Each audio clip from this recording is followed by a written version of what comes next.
우리는 지금 진실의 위기 속에 살고 있습니다. 대화를 할 때나 기사를 읽을 때나 거래를 할 때에 어느 정도가 진실이고 어느 정도가 거짓인가를 구별하느라고 신경을 곤두세워야 할 경우를 자주 만납니다. 가짜 뉴스라는 게 생겼어요.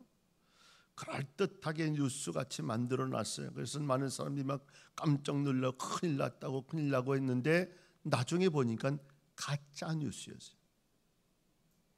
나오는 것도 진짜인지 아닌지 구별이 안 되는 시대를 살고 있습니다. 진실과 거짓을 구별하는 능력이 모자라면 누구나 다 생존 경쟁에서 밀려나고 맙니다. 또 안타까운 것은 어느 정도의 거짓말은 세상에서 지혜로 해석이 되고 있다는 겁니다. 그래서 약간 거짓말을 해도 거짓말한 사람을 욕하지 않고 거짓말에 속는 사람을 탓하는 것이 현실이 되었습니다. 세상을 너무 모른다고 오히려 비웃습니다. 또 한 가지는 지나치게 우리가 세상에서 정직하면 우리가 세상에서 살아남을 수 없다는 말입니다. 그래서 우리 모두는요 불안을 느끼며 삽니다. 정직해야 되나 그렇지 말아야 되나. 한마디로 세상이 거짓말투성이라는 말입니다. 우리가 읽은 이 본문에 등장하는 게하시라고 하는 인물은 진실이 결여된 전형적인 성경의 인물 중에 한 사람입니다. 그를 우리 앞에 거울로 걸어놓고 우리 자신을 비추어 가면서 우리들도 진실이 결여되어 있지 않는가를 생각해 보아야 합니다. 오늘 이 게하시와 우리들 사이에는 공통점이 있습니다. 그는 하나님을 섬기는 사람이었습니다. 우리들 역시 하나님을 섬기는 사람입니다. 그는 선지자 그룹에 속한 그 당시에는 그래도 정신이 제대로 박힌 그룹의 사람이라고 말할 수 있습니다. 우리들도 역시 바로 살아보자고 하는 사람들이, 신앙으로 살아보자고 생각하는 사람들이. 게하시는 당시에 경제적으로나 종교적으로나 사회적으로 굉장히 어려운 처지에 놓여 있었습니다. 긴장이 날마다 고조되고 있는 답답한 생활을 해야만 했습니다.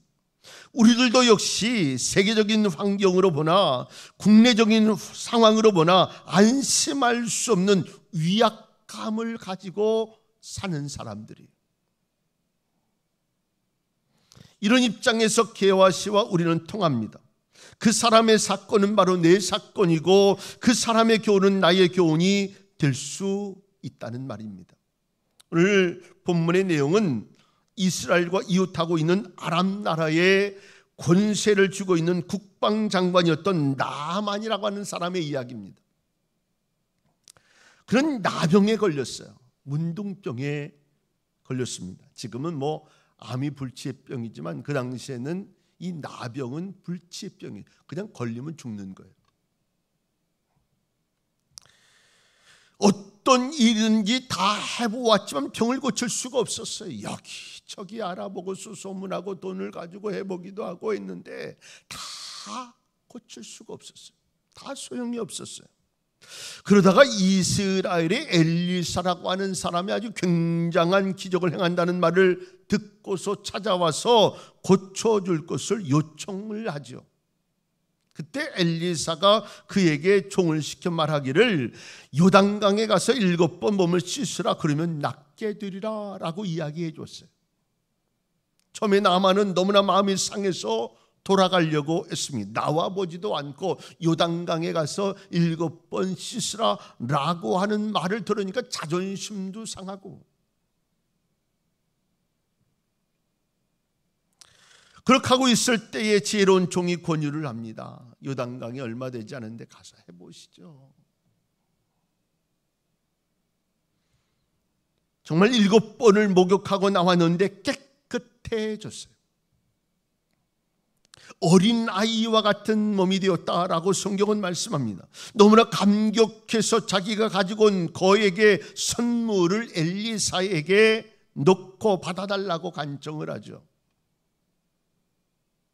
그런데 엘리사는 한마디로 거절을 해요.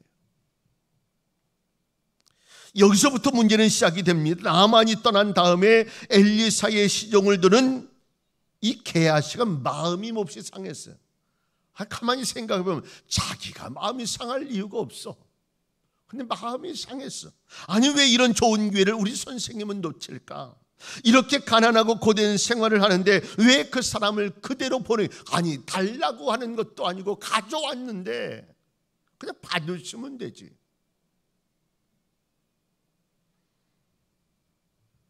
그리고 그는 엘리사 몰래 나만을 쫓아갑니다. 쫓아가는 모습을 이렇게 뒤에서 보니까 나만이 왜 쫓아오냐고 자기의 수레를 멈추고 이야기하는데 이 게하시가 이야기를 하는 거예요.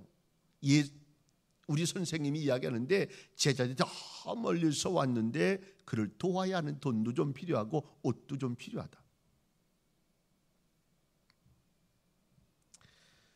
그랬더니 이 나만이 가지고 있었던 달란트를 한 달란트 달라고 그랬는데 2달란트를 주면 이 2달란트가 굉장히 무겁고 힘들었나 보죠. 그 사환을 통해서 보낼 정도였으니까 그를 그만큼을 주고 또 좋은 외투 옷을 2벌씩이나 줘서 보냈어요.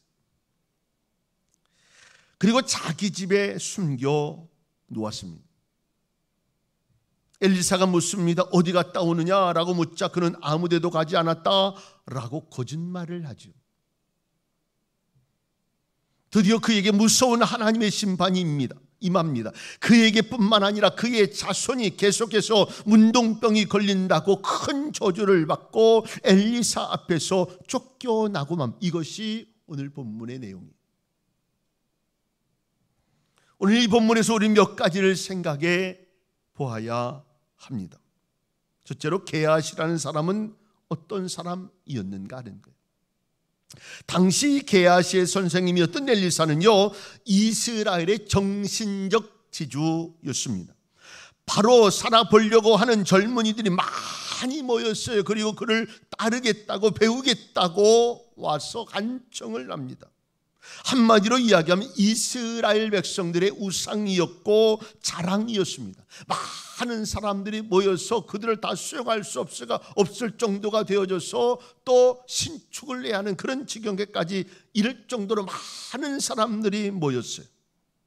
엘리사야말로 망해가는 이스라엘의 마지막 남아있는 등불과 같은 존재였습니다. 이런 위대한 지도자를 모시고 있는 비서가 누구냐면 게하시예요. 이 정도 되면 굉장하지 않습니까? 그냥 좋은 선생님 정도의 모습이 아니고 온 이스라엘이 존경하고 온 이스라엘 지도자의 역할을 하고 있는, 많은 사람들이 부러워하지 않았을까요? 더군다나 엘리사가 자기 비서실장을 선택할 때 희미한 사람을 선택하겠어요? 대학 교수가 조교를 선택할 때 성적이 나쁘고 전혀 무능한 사람을 택하겠어요? 많은 사람 가운데 게하시가 뽑힌 것은 그만큼 남들보다 뛰어났기 때문에 그랬고 괜찮았기 때문에 그랬다. 신앙도 좋았기 때문이었어요. 더군다나 이 게하시는요, 엘리사 옆에서 많은 것을 보았지 않았어요? 엘리사는 하나님과 특별한 관계를 가지고 있습니다. 많은 시간 철저한 기도와 찬양과 말씀을 통해서 그는 하나님 보좌 앞으로 나아가는 것을 누가 두 눈으로 봤어요? 엘리사가 두 눈으로, 엘리사의 종이었던 게하시가 두 눈으로 봤어요. 엘리사의 입에서 떨어지는 말씀 한마디 한마디 절대로 하나님의 뜻과 무관하지 않은, 가볍지 않는 하나님의 말씀 그대로였어요. 엘리사를 통해서 하나님의 큰 이적의 역사가 많이 일어났습니다. 그는 경건한 생활을 했고 검소했고 존경받는 삶을 살았습니다. 이런 모습으로 볼 때 엘리사에게 가장 감동을 받은 사람이 누구냐면 게하시요. 자기도 모르게 엘리사를 닮아갔던 사람. 여러분 옆에 누가 있으면 자꾸 닮아가요. 말투도 닮아가고 모습도 닮아가고 무슨 동영상을 본다든가 뭘 보면 자꾸 하다 보면 말투가 바뀌어요. 그러니 그분을 이 엘리사를 모시고 살고 함께 살고 이렇게 하고 이 말씀을 듣고 이렇게 하면서 그분을 가장 닮았던 사람 중에 한 사람이 게하시 아니었겠어요? 어떤 의미에서 엘리사의 후계자로 지목을 받을 수 있는 가장 좋은 조건에 있는 사람이 바로 게하시였습니다. 그러나 실제로는 반대였어요.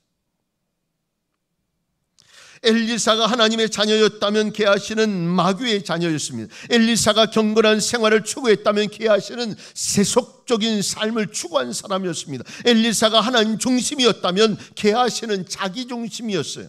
엘리사가 양심적인 인물이었다면 게하시는요 이미 양심이 파괴된 사람이었습니다.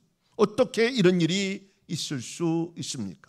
선은 선을 낳고 악은 악을 낳고 좋은 부모 밑에서 훌륭한 자녀가 태어나고 탁월한 선생님 밑에서 자랑스러운 제자가 만들어지고 좋은 환경 속에서 좋은 사람을 만든다라고 하는 진리를 우습게 만들었어요. 이럴 수 있습니까? 게하시가 그 좋은 선생님 밑에서 배우면서 교회를 짓는데 일하는 분들이 하나님을 몰라요. 교회를 짓는데 여기서 담배를 펴요. 거룩한 성전을 짓는 돌을 깎고 있어도 그 마음에 하나님을 전혀 모르는 것과 같은 모순이 누구에게 있냐면 게하시에게 있어요. 성경을 인쇄하는 인쇄공이 성경책을 만들지만 그 말씀이 그를 전혀 감동시킬 수 없는 것과 같은 모순이 누구에게 있냐면 게하시에게 그대로 일어나고 있었다는 거예요. 엘리사의 집에서 엘리사와 같이 사는 사람이었지만 그 밑바닥에는 생자 그대로 남아있어요. 포장하고 있는 것은 그럴싸한데 진짜는 그대로 남아있는 거예요. 이것이 인간의 본성이요 저나 여러분이나 틀리지 않아요. 이게 인간의 한계예요. 아무리 폼내도 이 안에 있는 못된 본성이 있어요. 이런 모순이 역사에는 자주 등장합니다.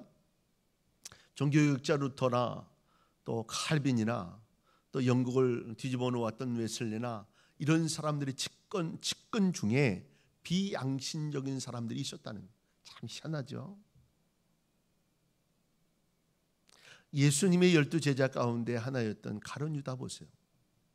그러면 안 되는데 그런 사람이 있어요. 겉으로 경건한 생활을 표방하는 사람들이 거짓말장이일 수 있다는 겁니다. 소위 양심적이라고 하는 사람들이 거짓말장이일 수 있다는 것입니다. 저처럼 성직자의 자리에 앉아서 좋은 말만 하는 것 같이 보이는 사람에게도 거짓말이 존재한다는 것입니다. 어떤 목사님이 간증을 하시는데 그 목사님이 교회에 신앙생활을 잘하는 장로님이 계셨는데 부도 좀 있고 또 영향력 있는 역할을 할 수 있는 그런 장로님이셨는데 갑자기 암 선고를 받고 얼마 살지 못한다는 사형 선고를 받았어요. 지푸라기도 짚는 심정으로 여기든 저기든 나 쫓아다니면서 살겠다고 막 하고 있는데 어느 기도원에 갔더니 거기 있던 어떤 목사가 내가 기도를 해봤는데 장로님 하나님이 당신 고쳐주신답니다. 걱정하지 말라고 헌금 5천만 원 하고 이제 기도원 내려가시면 된다고 그렇게 하고 마음이 그런 얘기 들으니까 기분이 좋잖아요. 5천만 원 헌금하고 기도원에서 내려오다가 차 안에서 숨지고 말았어요. 그러면서 그 목사님이 하시는 말씀이 이게 사기꾼이지.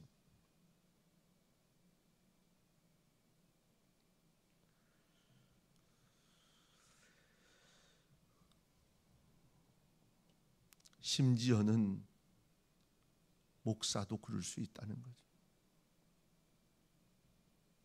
이런 점에서 우리와 게하시와 닮은 점이 있다는 거예요. 게하시 나쁜 놈이네 라고 하기에 앞서서 어떤 깊이 있는 곳에는 내 속에 게하시가 있는 거예요. 예수 믿는 사람들이 자주 듣는 이야기가 있습니다. 특별히 제자 훈련을 받은 사람들이 귀가 아프도록 듣는 이야기가 있습니다. 그렇지 않은 작은 예수다. 예수 믿는다는 것이 무엇입니까? 예수님을 닮아가는 것이요, 예수님처럼 진실하게 살려고 노력하는 것이다. 제가 종종 쓰는 말이 있습니다. 예수 위에 뭘 위해서 무슨 말을 해서 뭐가 중요하겠냐? 예수 위에 살아야지.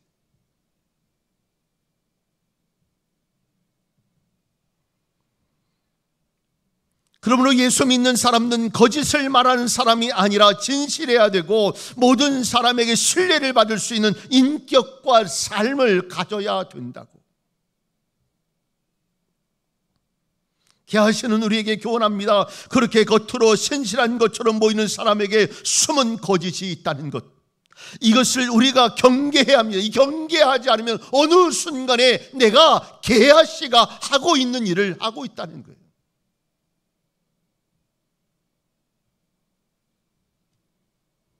두 번째로, 게하시에게 탐심이 생김으로 거짓말을 하게 되었다는 거예요. 엘리사는 청빈한 생활을 했어요. 금욕적인 생활을 했습니다. 게하시도 같이 살았으니까 깨끗한 생활을 했을 거예요. 누가 보아도 엘리사나 게하시의 마음에 탐욕이 있으리라고는 생각도 못했을 거예요. 그러나 게하시의 마음에 무서운 탐욕이 복병처럼 숨어 있었습니다. 누가 이것을 상상이나 할 수 있었겠어요? 탐욕은 활동할 수 있는 여건만 조성이 되면 대단히 민첩하게 하는 우리의 마음을 사로잡는다는 사실을 기억해야 돼요. 순식간에 내 마음을 사로잡아요. 게하시가 탐욕의 발동을 일으키자 그런 머리를 잘 돌아갑니다. 탐욕이 생기면 어떤 이유를 갖다 대서라도 탐욕된 마음으로 거짓을 만들고 다른 상황을 만들어요. 자기 욕심을 채울 수 있는 구실을 쉽게 만들어냅니다. 말도 하지 않았던 이야기라면 신학생을 도와야 하니까 돈이 좀 필요했어요. 옷도 주시면 좀 좋고요. 이거 언제 엘리사가 한 얘기? 자기가 만들어낸. 탐욕이 그의 마음에 들어가자 나아만을 속여서 나아만에게 얼마를 받는 것이 죄라고 생각되지 않았다는 거예요. 아니, 병거 이거 보통 병이 아닌데 이거 죽을 병인데 고치면 이거 좀 해주면 안 되나?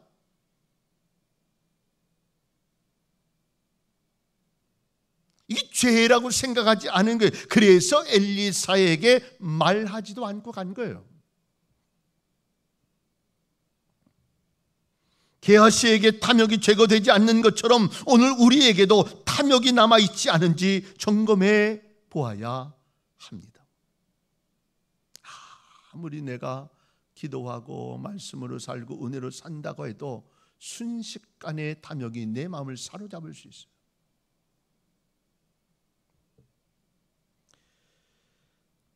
바울이 개척한 에베소 교회는 대단히 질이 좋은 교회였습니다. 교인들이 신앙의 수준이 높았어요. 강남에 있는 어떤 큰 교회들처럼 폼이 나는 교인들, 나름대로 제자 훈련도 잘 받았던 이런 교회, 그런 교회가 에베소 교회였어요. 그런데 아직도 그들에게 문제점이 하나 있었는데 그것은 유혹의 욕심을 따르는 탐욕이 아직도 그들의 마음을 지배하고 있었다는 거예요. 그래서 에베소서 4장 22절 이하는 이렇게 얘기합니다. 너희는 유혹의 욕심을 따라 썩어져가는 구습을 따르는 옛사람을 벗어버리고 무슨 옛사람을 벗어버릴 것이 있습니까? 이미 예수 믿고 중생을 받아 하나님의 자녀가 되었는데, 이렇게 말할 분들이 있을지 모르겠어요. 그러나 교리적으로는 내가 십자가에 함께 죽었는지 모르지만 실제적인 생활을 보면 옛사람의 욕심이 그대로 있더라는 거예요. 유혹의 욕심을 따르는 탐욕의 사람, 그래서 바울은 말합니다. 성령으로 새롭게 함을 받으라. 성령으로 새롭게 함을 받으라. 이러지 않으면 우리는 쉬 넘어질 수밖에 없어요. 언제나 넘어질 수밖에 없어요.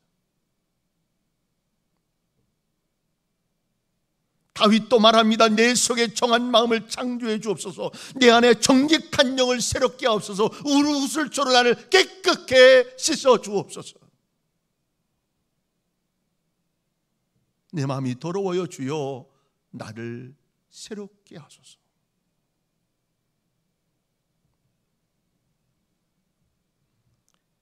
에베소 교인이나 다윗이나 오늘 우리나 똑같이 이와 같은 기도를 안 할 수 없는 처지에 있어요.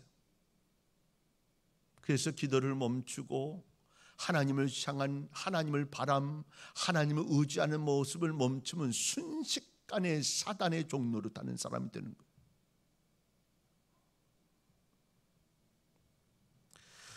그런데 놀라운 것은 이 에베소 교인들이 새 사람이 된 다음에 제일 처음에 실천한 것이 있어요. 기도하는 것이었어요? 아니에요. 예배하는 것이었어요? 아니에요. 사랑하는 것이었어요? 아니에요.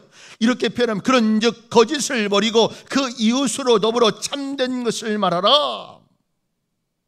거짓을 말하지 말라라고 경고하고 있는 것입니다.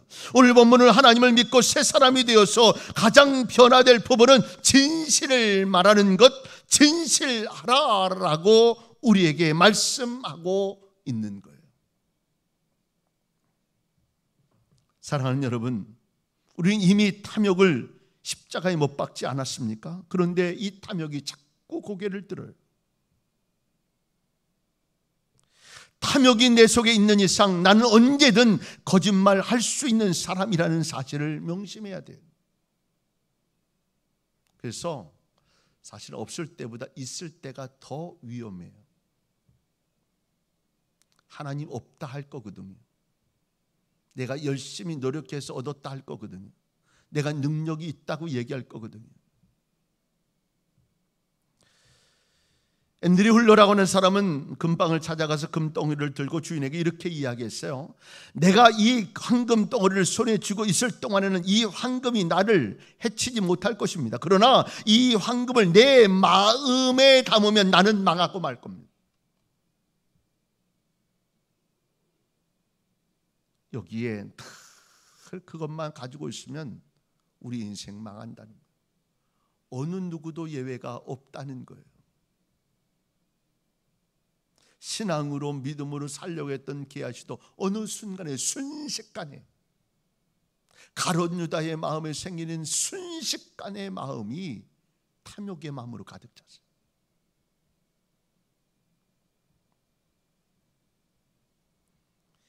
탐욕이 내 마음속에 자리를 잡고 있으면 개와 새와 같이 나도 모르는 사이에 망하는 길로 가게 되는 것을 기억해야 합니다.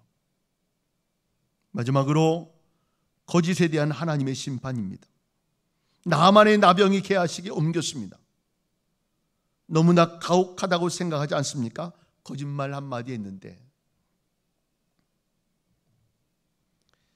나병이 걸렸어. 신약성경에 보면 거짓말 해가지고 큰 심판을 받은 부부가 등장하죠. 아나니아와 삽비라. 하나님 앞에 이만큼 드리기로 했는데 막상 드리려고 생각하니까 아까웠어요. 그러니까 반을 뚝 정리를 해가지고 반은 내비두고 반을 갖다 놨어요. 베드로가 묻습니다. 이게 다냐? 다합니다. 거기 즉사하잖아요. 또 부부가 또 와가지고 이야기합니다. 이게 다냐? 다합니다. 그 즉사하고 말. 우리가 아니 그 반 드린 것도 얼마나 큰 일인데 어마어마한 것 같은데. 근데 여러분 이건 하나님이 모범을 보였어요.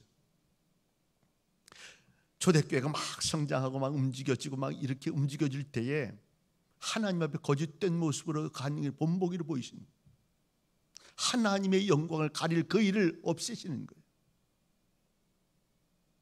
게하시가 한 거짓말은 하나님 앞에서 다른 죄를 포함하고 있는 굉장히 무서운 거짓말이었습니다. 그가 나아만에게 가서 거짓말을 함으로 하나님의 영광을 추락시켰습니다. 하나님은 나아만의 문둥병을 고쳐주심으로 이스라엘의 하나님이 참신이라는 사실을 온 세계에 선포하기를 원하셨는데 게하시 때문에 그 영광이 땅에 떨어진 거예요.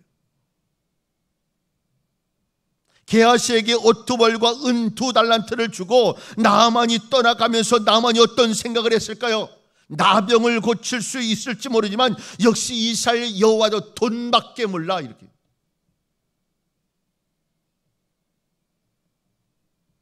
하나님의 영광을 땅에 떨어뜨려서 이것이 무서운 죄가 되는 거예요.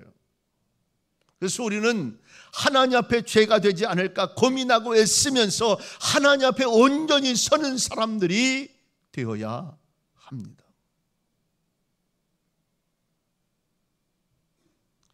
그리고 또 한 가지, 나아만을 하나님이 고쳐주실 때는 값없이 고쳐준 거예요. 무슨 대가를 바라고 고쳐준 게 아니에요. 그래서 일평생 동안 나는 하나님의 은혜 가운데 살리라, 이런 마음을 갖고 있는 이 일을 게하시가 값을 받고 이걸 멈추게 했어요.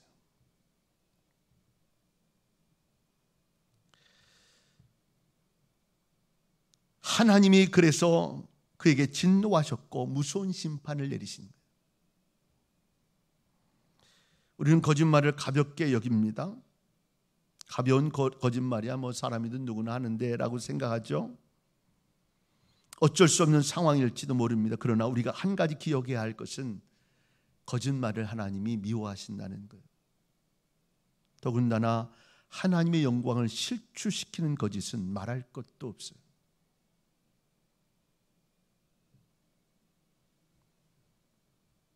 오늘 하나님 앞에서의 거짓은 심판이 있다 하는 거예요. 멸망하고 만다는 사실을 우리는 잊지 말아야 합니다. 말씀을 정리합니다. 내 행동 어딘지 모르게 거짓이 담겨 있는 것이 있으면 이 시간 주님의 피로 깨끗하게 씻음을 받는 은혜가 있기를 바랍니다. 내 사고와 내 의식 속에 진실이 결여된 어떤 부분이 남아있다고 한다면 성령이여 치료해달라고 기도할 수 있기를 바랍니다. 하나님 앞에 진실합시다. 하나님 앞에서 거짓으로 한 말을 회개하고 고백합시다.